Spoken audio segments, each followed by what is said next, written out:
Bonjour.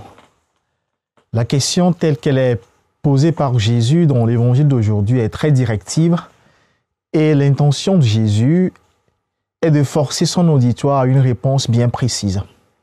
Non seulement Jésus est pédagogue, mais il est aussi très méthodologique. Il faut être foncièrement mauvais en soi pour répondre qu'au jour du sabbat, il faut tuer. Donc, ils se sont tus. Même s'il y a une certaine exagération sciemment orchestrée de la part de Jésus dans sa question, la raison en est que précédemment, ce qui a précédé cette question, il avait fait un geste évocateur. Ce geste est si puissant qu'il demande une question forte. Le geste est d'avoir demandé à l'homme, à la mer atrophiée, de se mettre au milieu de la foule, dans un cercle. Le milieu est le lieu où tout le monde voit.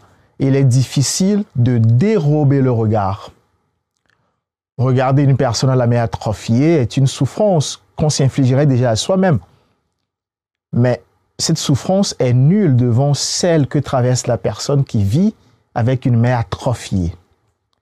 Jésus leur donne la grâce de goûter par le regard à la souffrance de cet homme.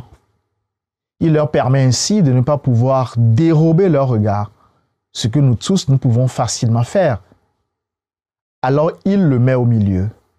Parfois et même souvent, le centre ou le milieu est plus important que la périphérie, tout simplement, parce qu'il y a des périphéries internes sur lesquelles on a envie de fermer les yeux et acquérant bonne conscience par nos intérêts aux périphéries lointaines. Mais si le milieu brille, son rayonnement éclaire les périphéries lointaines. Plaçons donc nos faiblesses au centre de nos préoccupations et nous brillerons davantage comme chrétiens. Amen et bonne journée.